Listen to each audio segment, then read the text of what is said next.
with you. And then she makes a big show of handing him this little bullet, which sort of symbolized, okay, yes, you're going to be the leader and I will now follow you. So it was at the beginning of that episode that she decided that. And so there, to me, that means there was something before that that made her decide, okay, I'm going to be a part of the group now. And I can accept that.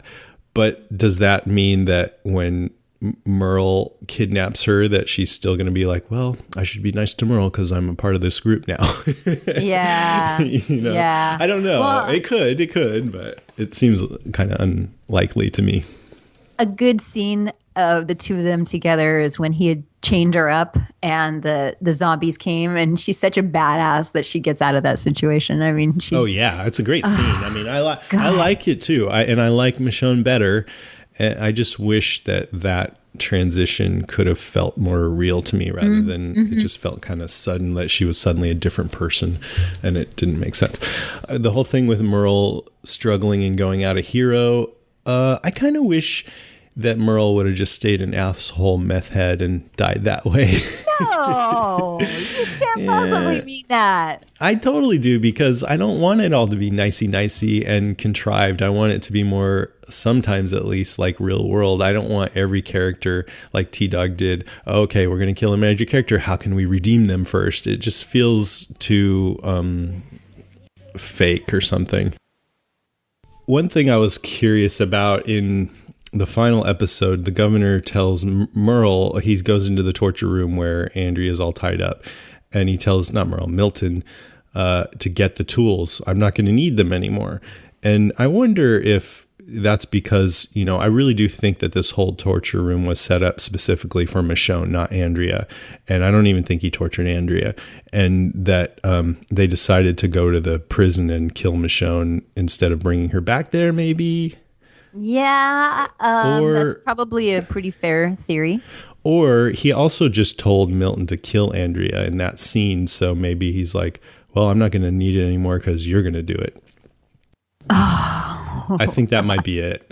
Oh my God, that was so awful. And the whole scene of, that she has to reach. He's like, I'm going to turn. You have to reach for the screwdriver or whatever it was. Oh, yeah. So awful. The worst thing about that scene is, you're like, Andrea, stop talking to Milton and get the hell out of there. And I liked that, as I mentioned when we first podcasted about it, because it was a horror trope where you're like, come on. But when you really think about it, it cost her life. She dicked around and then she got killed, and she could have easily made it out in time to get him. Andrea, what do we always say? Don't get bit.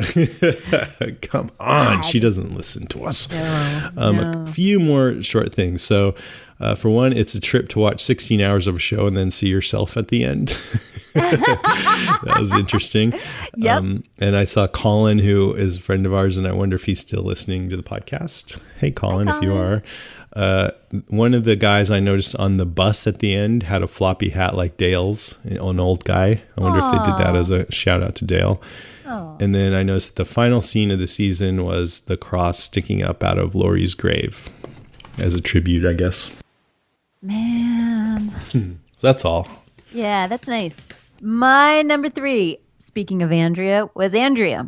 And although I found her very, very frustrating at times, I thought she was a pretty intriguing character, and she was complicated. And we went back and forth and discussed her ad nauseum this season because I like characters that you can do that with, that aren't one way, cut and drive. She's very interesting. I like that she fell for the governor and that she fell for Woodbury. And that she also finally realized that she was in the wrong camp, and she came around, and that to her credit, she tried to make it right with everyone, even though some of the things she didn't really work that well, like the whole sit down that she arranged with the governor and Rick. But in the end, because, peace was never going to happen. It sounds like something that you and I would try. Yeah. Well, you gotta try everything. You gotta try A, B, and C before you drop the bomb, Yeah. So she tried a lot of different things. She had a lot of chances to kill the governor. It was really, really frustrating that he kept living. Yeah. And a lot of people had chances to kill the governor, Milton. and he kept being alive. But I liked her character in the end, and I think in the end she was redeemed. There, I've said it. Yes, I agree with you. And I think I'm a little more forgiving because I think she only went a little too far still like being his girlfriend, but almost the same as anyone would. And that I think she decided at some point that, okay, he's a bad guy, but I'm going to stay pretending to be his girlfriend so that I can, have more of an influence. Yeah, right. Exactly. And yeah, and that was noble. And as she says at the end when she is dying on the floor, I just didn't want anyone to die. Yep. And then she dies. So she really messed up. I didn't want anyone to die. Now I'm going to kill myself. Yeah, that's all she wanted. She just, at first she saw a chance to be safe and more comfortable, and this charming, capable guy who took an interest in her, who wouldn't want to be a part of that. Then she started seeing signs that he wasn't so together. And then when, she really started seeing some things that were over the line, by that point, she knew that he was a threat to her friends. So she stayed with him to try and, work it all out. Right. Yeah. So my number 3 was Andrea too. And I think that's good enough on Andrea. So go ahead. Okay. My number 2 is the episode Clear. And we kind of talked about it already. But I thought it was such a great episode. It's my favorite episode, start to finish. I loved that it's bookended with the hitchhiker when they see him and then don't pick him up when at the beginning, and then at the end when they get to grab the backpack, and hilarious. I like too that both of those scenes have no words. Yes, exactly. But they're full of meaning, and Carl's face in both of them, Michonne's face, Rick's face. Oh, it's so good. Yeah. And I could watch that actor Lenny James who plays Morgan. I could watch him. Did you didn't think he was a little too overdramatic? No, I didn't either. But he was very dramatic. He's very dramatic, yeah. But poor guy, he lost his wife. He lost his kid, and the reason why he lost his wife. yeah, exactly. And he had a chance to kill her. Who do you think has the biggest tragedy in the show? Well, Morgan's a contender for sure. Yeah, I think he's your spouse and your child. That's major. Yeah, I think you're right. I mean, Carl having to shoot his own mom is pretty bad, but I guess when your mom eats your son, that's worse. Not only does your wife eats your wife son, eats your son. Yeah, that's not good. And that you had an opportunity to prevent that from happening. So not only does he feel all this sadness, he's also feeling terrible, terrible guilt because he could have kept his kid from dying if he had been strong enough to kill his zombie wife. But, totally. It's hard. Must be hard to kill your zombie spouse. At least I hope so. And also, Morgan is a cautionary tale. I love that about not being able to really survive alone. Morgan went off the deep end, probably in part because he was isolated. If there's anything that Rick learned by seeing Morgan, it's that you have to stick together. Morgan says, "Good people die, and then people like me, we inherit the earth." Oh my God, there's so many good lines and really, really good writing in this episode. I love that the moment with Michonne, that they go to the little cafe, and it's because she follows Carl there, and because Carl wants a picture, which is so sweet for his sister. Really, really nice, so that Judith can have a picture of her mom. And then she comes out with not just the picture, but the cat. It's this little cat statue, and it's hilarious. So it made me cry. There was all kinds of really nice moments in that whole episode. You were talking about dramatic moments, but that one had a lot of them. And it also, she was so kind to Carl, and she was kind to Rick. When Rick was sort of talking to Lori, and she says, "That's okay. I used to talk to my dead boyfriend all the time." So it was a really nice episode for all of the characters. Oh yeah, and I missed that there's a huge emotional moment in this episode with Morgan talking about what happened to his wife and kid. Yeah. Yeah, that was really hard. Yeah, it made me cry. It's really sweet. Yeah, exactly. Okay, are you crying right now? No, I am sniffling though because I have allergies. Okay, me too. That's the story, and I'm sticking with it. I have allergies. So the governor is my number 2.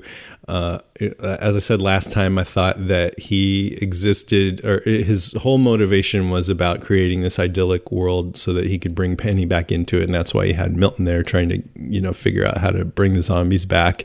And then once she got killed by Michonne, everything changed. Now he doesn't really care about the town except as to use them as soldiers to get revenge on Michonne and Rick and company as secondary targets. So in episode 9, the first episode back, he gives a speech that they're at war with terrorists. So he's just already immediately starting to marshal the forces of the town to get them all worked up to fight his battle for him. Right. Then he kind of holes up like a wounded rat in that episode and disappears for a while. But then he, do you remember the scene where he comes out? There's a guy who got bit by a zombie in the road, suffering, and the governor comes out, shoots him in the head, and then goes back into his room. Yeah, I do remember that. This guy's loud. Can you guys quiet down out here? I'm trying to. I just need to recover. Exactly. Then he also, there was something about picnics, and he's saying that we're not having picnics anymore. And that feeds into this too. It's like, well, the whole picnicking thing was about creating a nice environment for Penny, but now he doesn't care about that anymore. Yep. In the next episode, the governor asks Milton if he'll take a bullet for him. And he says, yes, and I think, he doesn't need scientist Milton anymore. He needs warrior Milton or whatever. Yeah. So if he wouldn't do that, he's not useful to him anymore. In this episode, he also told Andrea that he really believed Milton could help Penny. So that reinforces that. The next episode is the bargaining one. And now I see that the whole point of that, I guess it was pretty clear originally, but the whole point of that, all the bullshitting that he goes through with Rick is just to get Michonne. Right. That's the only thing he cared about when he went to that bargaining table. Yep. And then the next... Rick says, you've obviously got big plans. You're the guy who's going to bring society back. Why risk it all? And it's like, no, he doesn't care about that anymore. And then in the next episode, Prey, he says to Milton, do you still believe zombies have some spark in them of who they were? He says, I think so. And Governor says, well, then that was my daughter, wasn't it? Milton says, whether that was Penny or not, it's done. It doesn't matter. And Governor says, oh, it's all that matters. That when I heard him say that, that's really what made the light bulb go off. Oh, yeah, that is all that matters to him. Yeah. He's being honest there. Then the final episode, he says his famous line, in this life now, you kill or you die. And then Milton says, what would your daughter think of what you are? And he says, she'd be afraid of me, but if I'd been like this from the start, she'd be alive today. So it just drives home that he's changed. I think he used to be a normal guy. He recognizes that too. Yeah, normal mid-level manager. Yeah, so that's it for my governor recap. And at the very end, he wastes all the soldiers. Right. He has no more use for them. As soon as they won't help him attack anymore, they're not useful, and you could tell he was super frustrated. Then everything gets all blurry for him. You people blew it. I wonder if that was his managerial style too. I mean, not to kill all his subordinates, but if they wouldn't, quiet, because come on, you guys, we need those reports. God, you're all gonna get fired. Yeah, you're all fired. You are fired. You're fired. No, that's new governor. That is new governor style. Probably right. That was Philip. Now it is the governor. Okay, that's it. I've heard somebody say that's got to be the most awkward road trip ever. After he wastes all of them. Okay, everybody, let's get in the truck. Let's go. And there's just Martinez and Schumpert left. Right. And they're giving each other eyes like, Oh shit. we should go with him, I guess. And Schumpert, he was with us at our event in San Diego, but of course he wouldn't say anything about what's happening in season 4. He was tight-lipped, huh? Of course. Did you try to buy him alcohol and loosen him up? No, I didn't. I don't want to know the spoilers. Yeah, I mean, I ask, can you give us a hint, just because I feel like I have to ask, but I don't really want. I mean, there's some sites out there that would just try to get all the secrets and put them out, and I hate that. I want, you can't really enjoy the story if you know what's going to happen ahead of time. Yeah, I agree with you. I avoid all those sites. Yeah. Okay, my number one was actually one that we had talked about, which was the transformation of Michonne. So what I'm going to say instead is I'm going to talk about a couple things that I liked about the second half of the season and that we didn't already talk about. And one of them is the transformation of Carol. She went from being a real milquetoast character and sort of annoying. I was not a Carol lover in previous seasons, but this season I dig Carol. I think she is sassy, and I think she's come out of her shell, and I just love watching her. You wanted her to die. I don't think I said die, did I? I think you did. I don't know. I think so. I also liked there were just a couple of cute scenes with her. I mean, cute / creepy scenes with her and Axel. There were cute ones that were just straight up cute. Yeah. And poor Axel, he took a bullet for her. So cute. and then she used his body to block the bullets. Yeah, that's right. And I think it's also kind of cute that Glenn, his sort of sweet and also kind of gruesome proposal to Maggie with the zombie ring. I love that he, was looking at the zombies, and then he sees an engagement ring, and he's like, "Okay, that's a good one," and cut it right off. And here you go, honey. Let's get hitched. So I like that too. So those are just a couple moments of the season that I liked. Yeah, that was an emotional moment. Yeah. God, I missed some emotional moments, but yeah, I like that. I totally like that. Some people were mad that Glenn didn't get down on one knee, but I thought it was great. Yeah. Okay, so my last one is just Rick. I feel like, Rick is the star of the show, and his journey this season was about a guy who at first feels like he needs to take responsibility for everyone because when people go off in their own, bad stuff happens. So now I'm the leader and you're going to do what I say if you want to stay in this group. And that's kind of how the governor is. And it seems like when you're a dictator, people can stop feeling like real people to you and they're more like a burden or a tool. For you. And that weighed on him, just the whole responsibility. And especially when he failed to save Lori, that just kicked him into, oh my God, I suck at this and I can't, have any more people depending on me, but I have to, it just like fell to pieces. And he just disappeared. And it's like the same thing when after Maggie got kind of assaulted by the governor and she was sitting with Herschel and he said, "Don't you disappear on me," because she just had this blank, depressed look on her face. Yep. And that's Rick started to disappear. And I'm not saying anything anybody doesn't know, but when he went to see Morgan, I think that was the turnaround. He kept snapped him out. Yeah, he kept saying to Morgan, "You have to be able to come back from this." And he's really talking to himself. Yeah, absolutely. Absolutely. He is. Yeah. And it was a giant light bulb went off for him. And you could see the transformation after that. Thank God. Yeah. Because they prevailed at the prison. I mean, even then, the next episode is the bargaining table. And I think that happened because he thought, he softened up a little bit. He wasn't talking about bargaining before that. Right. God, one thing though that pissed me off is that that he ever considered using Michonne as a bargaining chip. I know.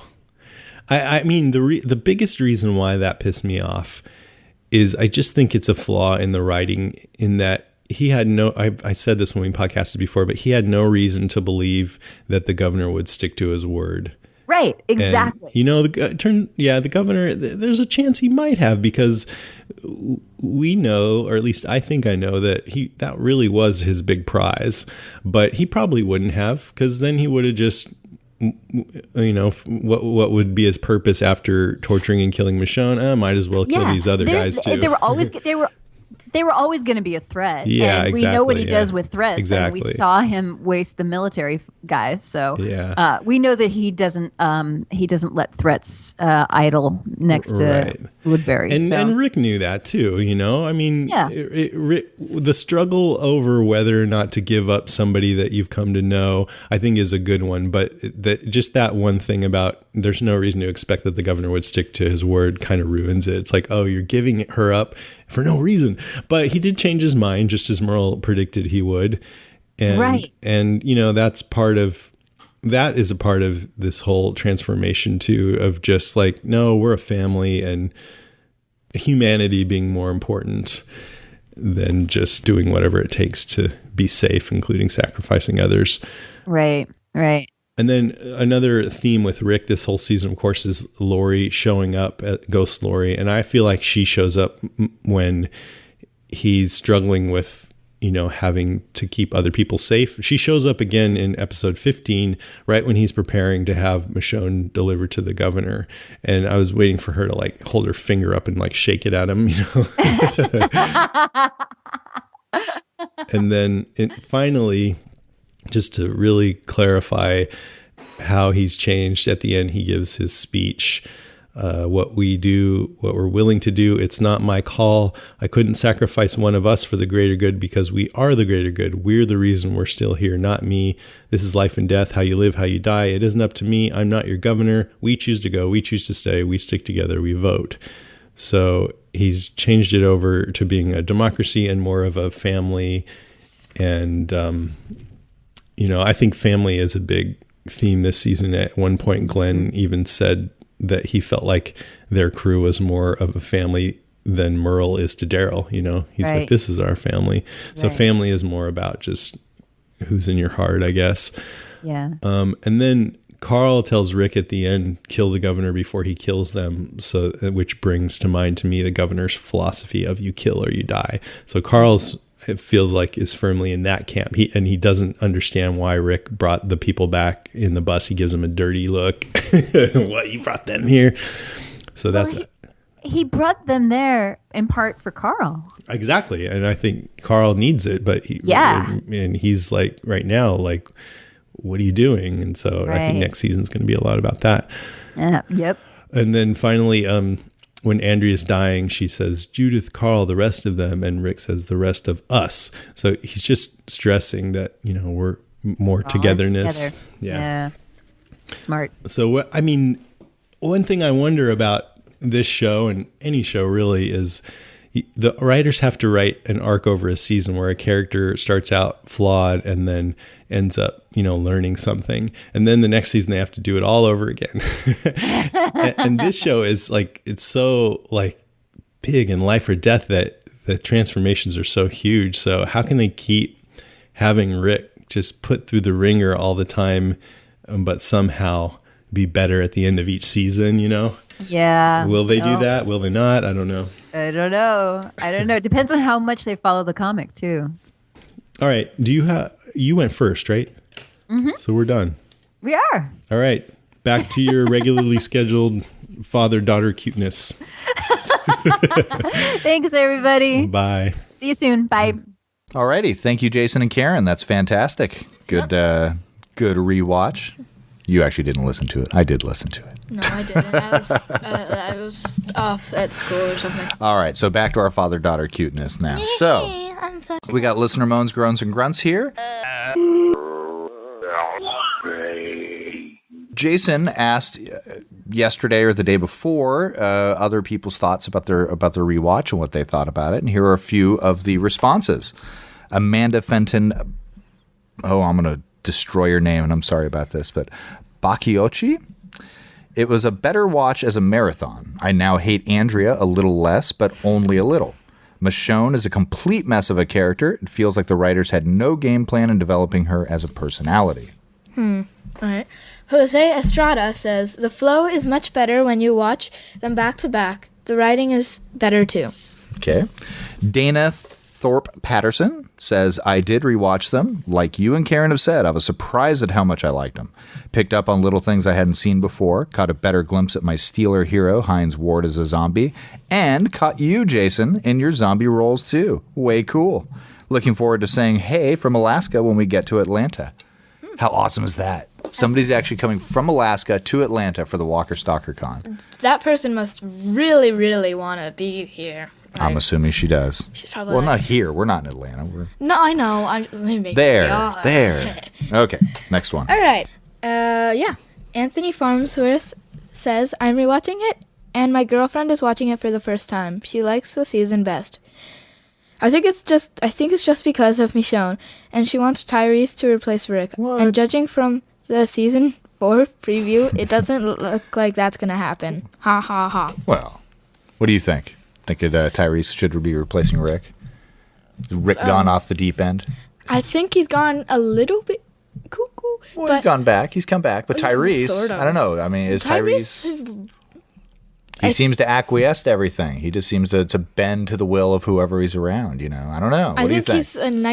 I think he probably is a good leader, but, like, the fact that Rick is the main character and probably has been for a while, I think he's probably going to stick with him, but Tyrese would be a good idea for a leader. Well, it's a democracy now. It's no longer the dictatorship. Now it's a democracy. So, Yeah. I don't know. Is anybody the leader anymore? Everybody's the leader, right? Everybody is the leader of themselves. I don't know. A little philosophical there. All right. Dan Gillis says, sadly, I've seen the season 3 times from beginning to end. The first 2 times I watch it is when it airs. Once Sunday night, then again Monday or Tuesday before your podcast comes out. Then about 2 months ago, I watched it from beginning to end. On rewatch, Michonne isn't as annoying because you see where it's all going. Rick needs to chill the F out a little, and it's more annoying the third go-around. Overall, I like the Andrea storyline more the third time, knowing where it's all going to go as well. Plus, the governor should have been killed on about 5 different occasions. But overall, it's probably my favorite season so far. Loved all the action to open the season as well. There. So that's all the Facebook comments. Now, I got to say, on that one, recently, Jason and Karen were talking about their favorite seasons, and I think they said 3, 1, 2 were their favorites. They didn't. Personally, for me, it's 3, 2, 1.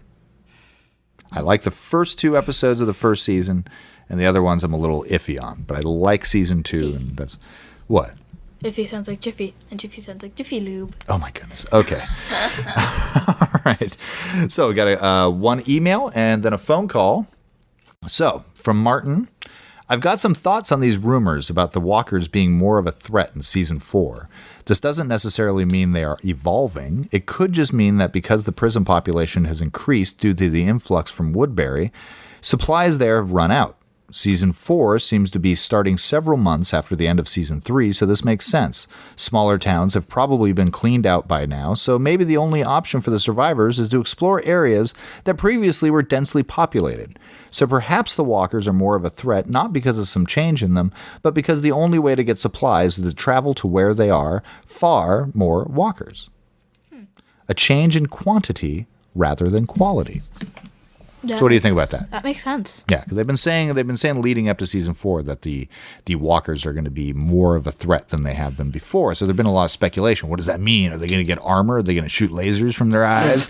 Are they going to be able to climb walls? Are they all going to be running? I mean, what does it mean? I probably agree with Martin here, but I think it's going to be a herd situation. You're going to get more herds. Have you seen the previews for Season 4 yet? Did I show those? Yeah, you showed me. So it looks like something happens inside the prison, right? So it looked like when Rick and everybody got all those Woodbury people, what they got were the old and the infirmed and Asthma Boy and all these kinds of things. Asthma Boy is one of the characters. He's actually going to be at Walker Stalker Con as well. Oh, yeah. Asthma Boy will be there. So Asthma Boy.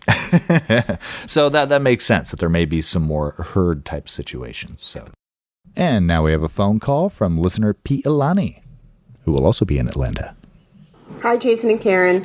It's Pete Imani. How are you? So, Hi. Saturday night, Dodgers are playing the Giants. There's a big fight with Canelo and Mayweather.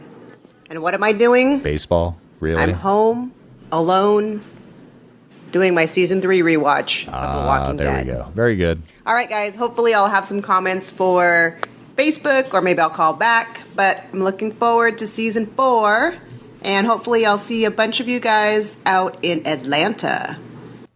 All right. Thanks a lot, Pialani. Yes, indeed. We will see you in Atlanta. All right, that's our show, episode 113. Thanks for listening, everyone, and thank you very much for putting up with me and my daughter as opposed to the regular podcast. But Jason and Karen will be returning for their regularly scheduled program beginning October 14th, the day after the premiere of The Walking Dead. So look forward to that. They do have, coming up right now, is the Podcast Awards, beginning October 1st. You can go to podcastawards.com and nominate the Walking Dead cast. They need some help with this. They need us to help them. So those of us who are listeners, if you love the podcast as much as I do, which is a lot, and I know you guys love it because you're all listening, just go to podcastawards.com, nominate them for entertainment and best produced categories. Don't do any of the other categories. That'll split the vote. Just those two, entertainment and best produced. October 1st, they'll also be debuting their new design of the website. So you can go to walkingdeadcast.com. There'll be a link to the Podcast Awards site, and just help them out. You know, we're all in this together as a community. And let's show our appreciation for Jason and Karen for what a great job that they always do. Yeah. And of course, they've also said, now this is a big deal, they've also said if they win one of these awards, they will do something that the listeners want. What? Well, they've asked, and there have been a lot of things, but I bet you can imagine what the number one thing is that people keep wanting to know about Jason and Karen. What is it? You know. How they met? How they met. Well, you know what? I'm going to take that out of the running right now. Wait, what? Seriously? I'm going to take care of that right now. All you people, look, Say that. I'm going to. People, look, Jason's not here right now. Karen's not here. I know how they met. And frankly, if we get this out of the way, they can ask for something outside Jason and Karen. So here it goes. Jason and Karen met mayonnaise and peanut butter. So really, he said to her, can you believe that? I know, that is so Okay, so funny. now hopefully Jason's not going to edit that out. So there you have it, people. That is how Jason and Karen met. If you'd like to leave us a message, you can call us at 650-485-DEAD. That's 650-485-3323. You can email us at brains@walkingdeadcast.com. You can check out our website at walkingdeadcast.com, and don't forget to click through our Amazon link, or just go to walkingdeadcast.com/Amazon whenever you shop at Amazon.com. We are also on Twitter at Jason and Karen, on Tumblr at walkingdeadcast.tumblr.com, on Facebook at facebook.com/deadcast, and on Pinterest at pinterest.com/deadcast. And also, personally, I got to go ahead and say it. You can find me, Mr. Blog, on Twitter at Mr. Blog. You can find me on Facebook at Mr. Blog, or you can go to facebook.com/Mr. Blog. And please, by all means, visit my website, mrblog.com, where I've been doing some actually just Breaking Bad reviews and the occasional movie review. Things have slowed down. I'm maybe only posting 1 to 3 times a week. Still doing more music reviews. Mr. Blog, selflessly Shameless self-promotion. Is that what you're trying to say? Yes. Yeah, you're right. Shameless self-promotion. That's since 2010. so. Don't forget, everybody. Since 2010. Yeah, you're right. Since 2010, you're absolutely right. Been Well, like 4 good years memory. So, don't forget, season premiere on October 13th on AMC for The Walking Dead. Jason and Karen will be back right after that to talk about the episode. And what are you looking forward in season 4? I'm looking forward to seeing. To seeing more of. Do you think the governor's coming back? It depends. I mean, Well, David Morrissey is a season regular for season 4, so he's going to be back. Do you think he's going to have the eye patch? And, Well, you know, we'll know we have the eye patch. You think he's going to have long, stringy hair and the mustache like in the comics? That's why he's been gone. He's growing out his mustache. seriously? I don't know. Oh, you're just like. Well, we know Martinez will be there. We may Shumper, Martinez. Bowman. They'll be there with him. Bowman. I don't know who else he's got. He killed everybody else. Yeah, because We're going to have all those new people in the prison. It's going to be exciting. It's going to be exciting. It's going to be a bunch of old people. Old people, young people, the infirmed, and Bob Stuckey, and the supermodel who might wear glasses. I don't know. Okay. All right, that's our show. Thanks for listening. Don't get bit, Dana Thorpe Patterson. What does it mean to live for the common good? Introducing the Garrison Institute presents The Common Good, the brand new podcast from the Garrison Institute, a leading not-for-profit organization exploring the intersection of contemplation and engaged action in the world. Hosted by me, Jonathan F.P.